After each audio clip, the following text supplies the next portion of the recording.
5:30 in the morning in the northern Red Sea. A young pilot walks across the flight deck toward an A-18 Super Hornet. This isn't a training flight. Off the coast of Yemen, Iran's proxies have been launching drones and missiles at shipping for months, and this jet is about to fly the mission that keeps them in check. 90 minutes over hostile water. Now look at the bill. That one flight cost the Navy about $45,000, and that's the official number. The honest number is closer to 60. That's a brand new pickup truck burned in one morning by one jet, and a carrier on station runs more than 100 flights like this every single day. So where does the money actually go? Here's what's wild. Fuel, the thing everyone guesses first, isn't even close to the biggest line. There's a piece of steel on that deck that dies every 125 landings, and the most expensive line on the whole receipt isn't the airplane at all. Let's run the numbers.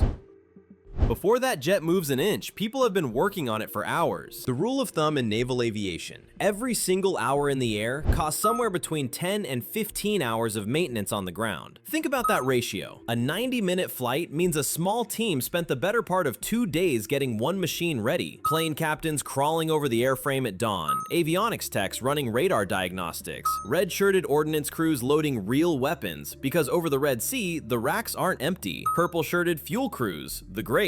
That rainbow of jerseys on the deck isn't for style. Every color is a job, and every job touches that jet before it flies. And before any of it starts, the entire deck crew lines up shoulder to shoulder and walks the full length of the flight deck, the FOD walk, scanning for any loose bolt or scrap of metal, because one screw sucked into an engine intake can destroy a multi-million-dollar turbine in a heartbeat. Most of these sailors are 19, 20 years old, doing precision work on a $65 million machine in 40 knots of wind. And they get paid, which means every one of those 10 to 15 hours is a line on our receipt.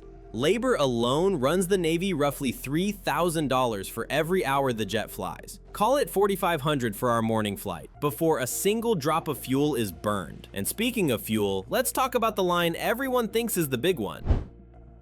A Super Hornet in normal cruise drinks roughly 11 to 1,300 gallons of jet fuel an hour. The Navy runs its jets on JP5, a special blend with a higher flash point, because storing regular jet fuel inside a ship full of bombs is a bad idea. At roughly $3 a gallon, that's around $3,500 to $4,000 an hour. Kick in the afterburners, like say on every single catapult launch, or chasing down a drone over the water, and the burn rate doesn't just rise, it explodes. In full burner, those two engines can drink fuel at several times the cruise rate, gulping in seconds what cruise flight sips in minutes. For our 90-minute mission, call it $5,500 of fuel. And here's the logistics behind that number. That fuel didn't come from a gas station. It came from a tanker ship pumped across open ocean during an underway replenishment, a maneuver where two ships sail side by side at speed, connected by hoses, in one of the most dangerous routine operations the Navy does. The carrier holds millions of gallons, and an air wing can drain it shockingly fast, which is why a fleet oiler is never far away. So, 5,500 in gas. Sounds like the big line, right? It's not even half of what the airframe itself eats. But before we get there, the launch. To get a 23-ton fighter flying off a runway shorter than 1,000 feet, the Navy throws it, literally. The C-13 steam catapult grabs the jet's nose gear and accelerates it from 0 to about 165 knots in 2 seconds. The acceleration is so violent, pilots are trained to keep their hands off the controls during the stroke. The airplane flies itself off the deck. Now, the steam is technically free. It comes from the carrier's nuclear reactors, the same ones pushing the ship. But free steam runs through a machine that is anything but. Below the flight deck sits a catapult engine the length of the runway above it. Hundreds of tons of pistons, cylinders, and seals taking a brutal mechanical beating with every single shot. A dedicated crew maintains it around the clock, rebuilding seals, checking tolerances, testing every system before every launch cycle. Each shot wears the machine a little more, and the machine costs serious money to keep alive. The exact dollar figure per launch is buried in maintenance budgets, but the crews, the parts, and the overhauls all land on the same receipt. And on the new Ford-class carriers, steam is gone, replaced by EMALS, an electromagnetic catapult. Different technology, same truth. Throwing airplanes off ships is never cheap. 2 seconds of violence, years of engineering behind it, and the moment those wheels leave the deck, the most expensive meter on the ship starts running. Real quick, if you're into this kind of breakdown, hit subscribe. We take apart how the Navy actually works like this every week. Here's the line nobody talks about. A Super Hornet airframe is certified for 6,000 flight hours. That's its life. Every hour in the air is an hour it will never get back. Now do the math a former Hornet pilot with a Harvard business degree did in a piece that rattled cages. The jet cost about $65 million. Divide 65 million by 6,000 hours, and every single flight hour burns about $10,800 of the airplane itself. Read that again. The jet consumes nearly $11,000 of its own life every hour. 3 times more than the fuel, and carrier flying makes it worse. Every catapult shot slams the airframe. Every arrested landing is a controlled crash at 140 knots that the structure has to absorb. Engineers actually count carrier hours differently. 1 hour of carrier operation stresses the structure far harder than an hour flown from a long concrete runway. Land-based jets age. Carrier jets get beaten. That's why Boeing is being paid $930 million to take 60 Super Hornets and stretch their lives from 6,000 to 10,000 hours, cracking them open, reinforcing structure, replacing what's worn. It's cheaper than buying new jets, and it tells you everything. The Navy is literally buying back flight hours. So our 90-minute mission just consumed about $16,000 of airframe life. Quietly, invisibly, no gauge in the cockpit shows it, and the flight isn't even over because the most violent part comes at the end. Landing on a carrier is the part that breaks things. A 20-ton jet hits the deck at about 140 knots and gets stopped in under 2 seconds by a steel cable, the cross-deck pendant. The hook catches the wire feeds energy into hydraulic engines below deck, and the jet goes from flying to standing still in around 300 feet. That cable takes the full violence of every single trap, so the Navy doesn't wait for it to fail. Cross-deck pendants are replaced on a strict count. Roughly every 125 arrestments, the crew pulls the old wire and strings a new one, whether it looks worn or not. Because when a wire does break, it whips across the deck with enough force to cut a person in half. It's rare, but in 2016 on USS Eisenhower, a cable parted during an E-2 landing. The air crew, through phenomenal flying, kept the plane in the air. 8 sailors on deck were injured. That's why the count is sacred, and why, before flight operations even begin, crews physically test the gear, hooking a tractor to the wire and dragging it down the deck to prove the system will hold. Nothing is assumed. Everything is verified. Add the consumables, tires that survive only a handful of traps, brakes cooked by every rollout, the hook point itself, and every landing quietly eats hardware the way a race car eats tires. One more line on the receipt. And hey, if that wire story gave you a little more respect for the crew working that deck, drop a like. It genuinely helps more people find the channel. Because the priciest component on that jet isn't steel at all. It's sitting in the cockpit.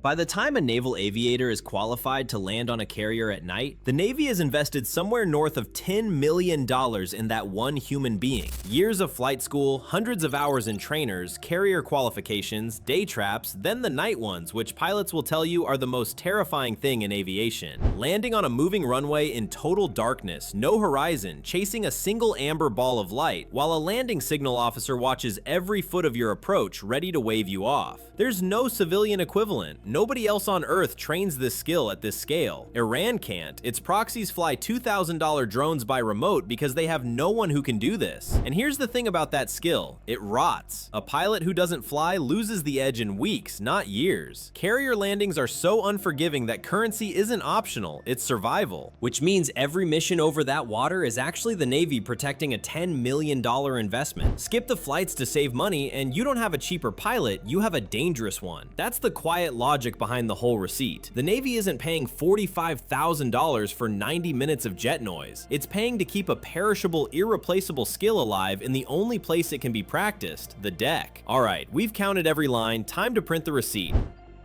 Let's total it up. 1 F/A-18 Super Hornet, 1 90-minute mission over the Red Sea. Maintenance labor before and after, about $4,500. Fuel with the afterburner launch, around $5,500. The catapult shot and the deck systems, the steam plant wear, the arresting gear, the wire, tires, and brakes, call it a few thousand more spread across budgets. Airframe life, the silent killer. $16,000 of the jet's 6,000-hour clock gone. Plus the slice of spare parts, depot maintenance, and squadron overhead, the Pentagon bakes into its own accounting. Officially, the Department of Defense reimbursement rate for a Super Hornet is $30,400 per flight hour. For our 90 minutes, that's $45,600, the price of a brand new, fully loaded pickup truck. And the honest, all-in number, counting the airframe's life and the pilot's perishable skill, lands closer to $60,000. Now zoom out, because this is where it gets staggering. Defending Red Sea shipping, a single carrier runs 100 to 150 sorties a day.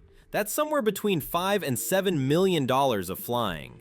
Per day. Per carrier. An air wing on a 9-month deployment burns through more than $1 billion of flight operations.